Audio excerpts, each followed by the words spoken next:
I'm Arnold Michaelis.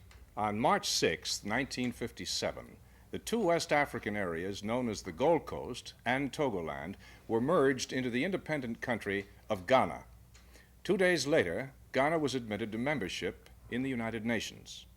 2 years later, in July of 1959, Ghana appointed as its ambassador to the United Nations one of its ablest and most brilliant young diplomats, Alex Quaison-Sackey. In the almost 3 years since, Alex Quaison-Sackey has left an indelible imprint upon his colleagues in the United Nations, where it is said, in spite of his often extreme contentions, he is widely respected and liked for his unfailing good humor, sincerity, and skill. Mr. Ambassador, I'd like to ask you, what contentions? Well, actually, that comment is interesting, but I know that I've had to work very hard to impress upon my colleagues, mainly those outside Africa and Asia, of our desire to have colonialism and imperialism abolished in Africa. And in doing that, I've had to be very firm, sometimes very critical, and I suppose that's what is meant by contention. But I have always espoused courses in which I've believed in, and I've done so with vigor. Well, the fact that they apparently like you and respect you because of your good humor, which I think compensates somewhat for any strong stand that you might take about anything. But this is not the traditional role of the diplomat in centuries gone by, where you don't come out and speak strongly on things that you feel strongly about. Well, as you know, we have now a new kind of diplomacy. Yes. What is called parliamentary diplomacy. And this has come mainly because of the United Nations since '45. Of course, it began during the League of Nations days. Yes. But I think now the old theory about the diplomat doesn't hold very much. Of course, there are certain attributes which you must have: proper training, honesty. People think diplomats must be dishonest, but it's not true. You must have the facts, and though you try to convince your colleagues of the truth of your position, invariably, of course, they have instructions from their governments, and things are cooked behind the scenes before we come to the open. But it's a good thing to have this exposure, as it were, and for young diplomats like myself to pit, as it were, our minds with great minds. It's a great challenge. But you're right about diplomacy. It is changing and has been changing Yes. for a long time. But every aspect of life is changing, certainly here in the United States and here in New York City. And I'm thinking specifically of our racial problem, which we've been dealing with for a long time and will have to continue to deal with. How has this affected your residence here in this area? Well, I came here in 1959, and personally, I've had a very enjoyable stay in New York, in America. I've had a few experiences which are not very happy. For example, when I spoke 2 years ago on apartheid in South Africa, I had a very South African racist policy, yes, yes. apartheid, racial discrimination. I had a very horrible letter, and I suppose other colleagues of mine did get the letter, calling me nigger. In fact, I was called head nigger. Yes. And then later on, about a week later, there's a signboard near my house in New Rochelle. This was taken off by someone, but it was vandalism. It was taken off, possibly out of spite. Yes. And of course, I complained. I complained to the U.S. mission then, and I was assured that this was not the work of any sane person, and I believe so. But I know that in any country, you do have people who are go off their rocker, as it were. And if I may say so, since you raised the question, all of us are agreed that a lot is being done, good work is being done by the government. The federal government here, I think, is definitely opposed to any kind of racial discrimination. Oh, of course it is. That is why I feel this is a social evil, and it rests in the minds of people. It's only one of the social evils, but a very difficult and desperate Very one. difficult Yes. one, because the main thing is to accept the humanity of man, whether he's yellow, white, or black, if there are any colors like that. Because I have not seen any black man. That's right, I haven't either. Have you? Except in character. You have a certain character. Only black in character, Well, not in skin. Yes. So I would say that I'm impressed by the present administration's approach to the racial problem, and you have our backing. We hope in time there will be no discrimination, there will be no NAACP or Urban League or That there won't be any necessity for it. quite. Yes. Mr. Ambassador, I hadn't realized when I invited you to this program that you were also the ambassador to Mexico and Cuba. Yes. Now that gives you a pretty wide periphery of travel. How do you fulfill the duties of each of these offices? Of course, you can't do the other part of the work very well. To be ambassador in Mexico and Cuba, and at the same time to work in the UN. Our primary concern is with the UN.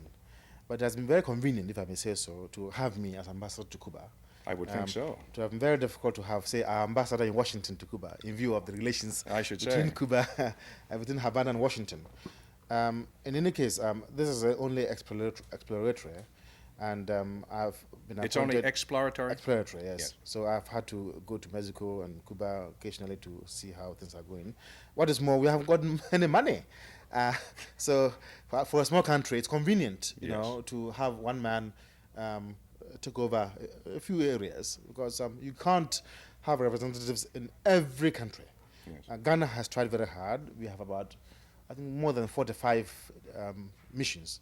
But you know, it's a tremendous expense for in a terms developing of country. in terms of money, Yes, it's of course. very, very great indeed, and very expensive indeed. And we are doing our best to get Africa known in every part of the world. But at the same time, we have to be very careful how far we can go with personnel, trained personnel, cadre, and so on. And I think it's a good idea for me, at least for the meantime, to cover Mexico and Cuba. The governments concerned are happy for the moment. Yes.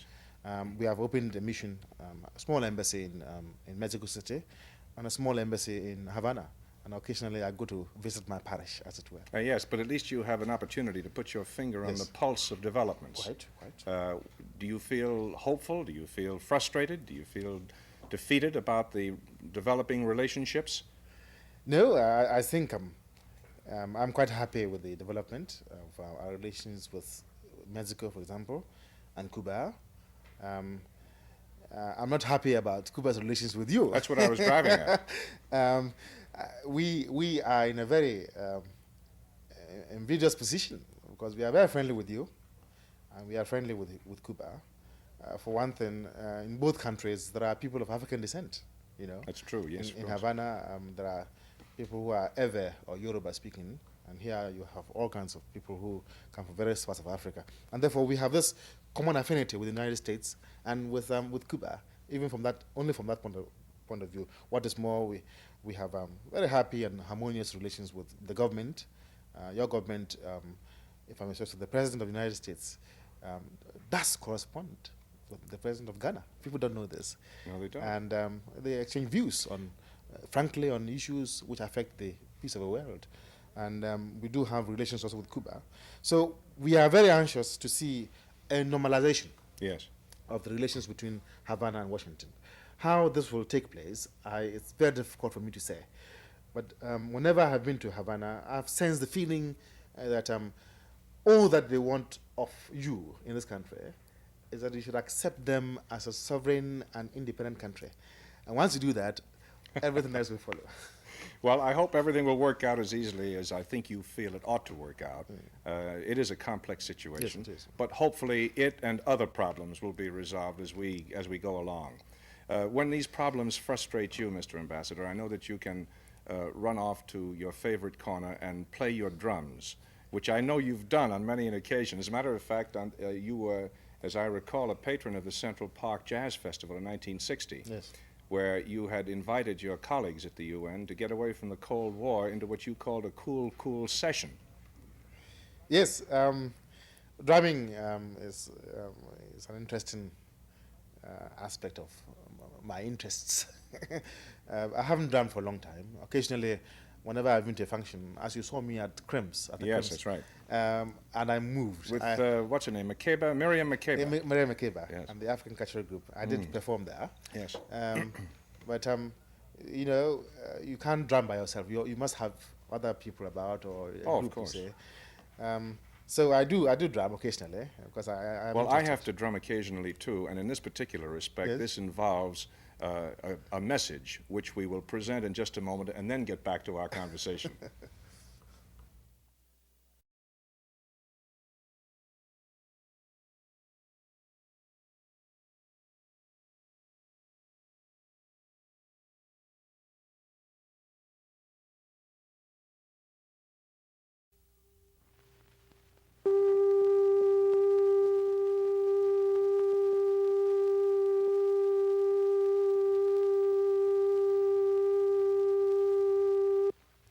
View from the top, March 7, cut 5. 10, 9, 8, 7, 6, 5, 4, 3. Ambassador Quaison-Sackey, as a resident of a former British colony, the Gold Coast, the British were quite helpful in preparing your education, because I understand that you studied both at Oxford and later at the London School of Economics. Do you attribute that to the British? I don't. I wanted to ask you. Was, No, was this their design or yours? No, my parents. Aha. It is true that under the British administration, we were free to have any kind of education we wanted, provided we have the money. Well, it was free, but not free. Well, you must have money. Yes. Of course, during my time, there was then the Secretary of State State Scholarships. So I got one. I went to Oxford as a result. But the impression is gained that all the development which took place in Ghana, education was, as it were, conceived and planned carefully. And so, no. I think the truth is that we must pay tribute to missionaries, people, men and women who came from England, from Switzerland, Germany, came at a time, 18th century, 19th century, worked very hard to establish schools.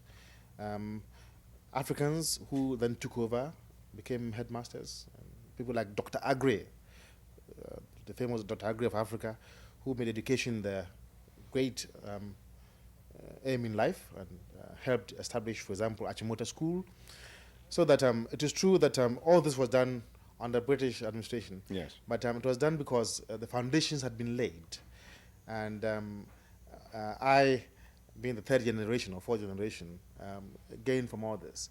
And I went to school, passed through the elementary, secondary, Achimota, then later on, after working as a second division clerk, went to Oxford. Well, I think you can't, the British can gain some vicarious satisfaction from this, yes. But it was all part of the history of Ghana.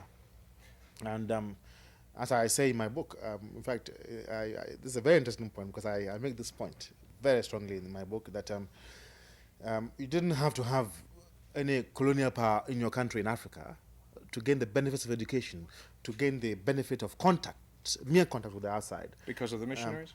We feel that through trading and through the missionary activity, our society was going to change in any case. Yes. And you didn't have to have any colonial power to impose its will on you to have this development which took place in Africa. And of course, I developed this theme. Now, you speak about a book, Mr. Quaison-Sackey. Yes. Which book, may I ask? It's a small book on Africa, which I call Africa Unbound. Well, has it been published as yet? It will be published by Prager in Yes. Next month, actually, to come out next month. But the publication date is 15th of May. Uh-huh. And in this book, I try to, as it were, put myself out. What do you call it? What's the title of it? Africa Unbound. Unbound. Africa Unbound, Well, Unchained. yes, the fact that all of the African countries who have gotten their independence exist with their independence is proof that it's been successful. Well, so far. Yes. But there are other matters to be taken. Of course. Yes. However, even though the British may only get a vicarious satisfaction out of your education, the atmosphere of the British apparently infected both you and your wife in terms of your interest in Shakespeare. I understand that Shakespeare really is responsible for having brought you two together. In many ways, yes, we acted together in a play where we were both students of what we call the Students' Union in our town. We come from the same town. And she was training to be a teacher, and I was in the secondary school. And she was Viola in 12th Night, and I was Orsino, Dick Orsino. And then also I was I played in Merry Wives of Windsor as Falstaff, and she was in it. She was one of the Merry Wives. Yes. So through Shakespeare, I should say, yes, I did establish and concretize my contacts with her. Well, and actually, Shakespeare should be the spiritual godfather of your children, which now number what? 5. 5. Yes. Well, Yes. I congratulate you. Apparently, your ambassadorial duties haven't been totally exclusive.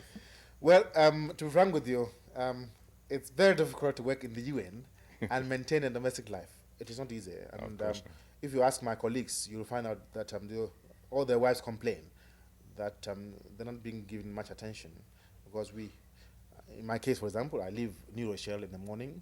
I don't go home until sometimes midnight. And this is a bit painful for a happy married life. Anyway, we've managed so far, 4 years. 4 years and 5 children would indicate that you have married. No, I have married 11 years. I've married 11 years. I've married 11 years. Yes, I didn't mean to imply that you were only married 4 years. I see. I thought you meant I had 5 years. I had 5 Oh, children no, I within would 4 years. Never, that Mr. I've been- Ambassador. I don't think I would ever make that statement while I was conscious. Yeah.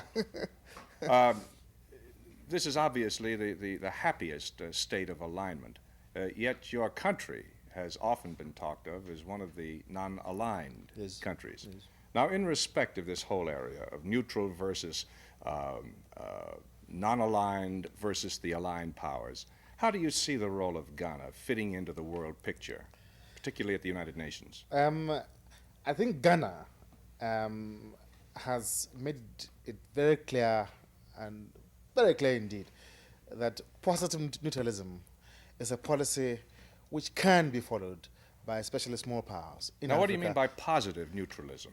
Positive neutralism means this, that you do not align yourself with any great power, but you do not also remain silent over events. You do take an interest in whatever is happening, but you positively make an effort to get the warring parties together. For example, take the stand we took over Cuba. Although we are positive neutralists, we felt that Mr. Khrushchev, Mr. Kennedy, and Cuba had to be brought together to avoid a disaster. And therefore, as a member of Security Council, I and my other colleagues came together and got Wuthant to intervene. This is a definite act of positive neutralism. If we were aligned to the United States or Russia, we would then follow what Mr. Kennedy wanted or what Mr. Khrushchev wanted. But because we were free, as it were, to intervene, and to interpose ourselves, this was possible. I must warn you that it is not a very easy policy to follow. Hardly. China, for example, doesn't believe in it. That's why, of course, India may be having difficulties. Which China? Peking. Yes. Mao Zedong, in a speech which he made in 1949, definitely said, why should anyone be non-aligned? Either you are with me or you are against me. Yes. And I have a sneaking suspicion that all great powers don't like non-alignment. The Soviet Union would like to have many friends, countries aligned to them.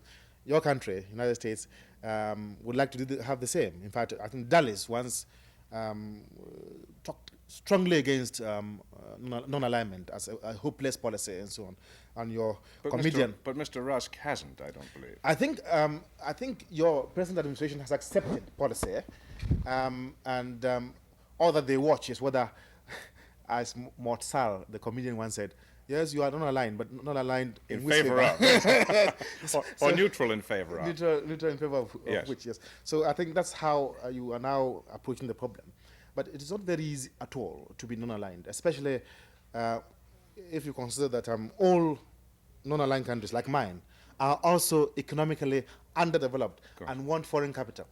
Now, who will supply the foreign capital? If you're aligned with one, you're not going to get it from the other. Exactly. And what is more? And what is more? If you get it from one, then you are obliged somehow. You know, it's very difficult to have had some help from someone and to be very very hard on the person when something happens, when some problem arises, and therefore it isn't very easy. And Ghana has made it very clear that in spite of the fact that we are non-aligned, we do want to be friends with every power and enemies to none. And this is what we have done for the past 6 years. As you know, today, as we said, we are 6 years old. We became independent on 6th of March 1957. And the policies we have followed, I'm afraid, are bound to be followed by other African states. What we've done with conviction. We feel that Africa must assert itself. For a long time, we had been submerged. For a long time, we've had the slave trade, then imperialism, colonialism, now neo-colonialism, economic dependence, and so on. And so we are making a gigantic effort to, as it were, break out from this shell. And it isn't easy. And therefore, when we speak boldly, when we speak with conviction, we do so because we feel that Africa has a role to play in the world community and can do so only when it has come together with one definite policy in favor of peace. Thank you, and we'll be back in just a moment after this message.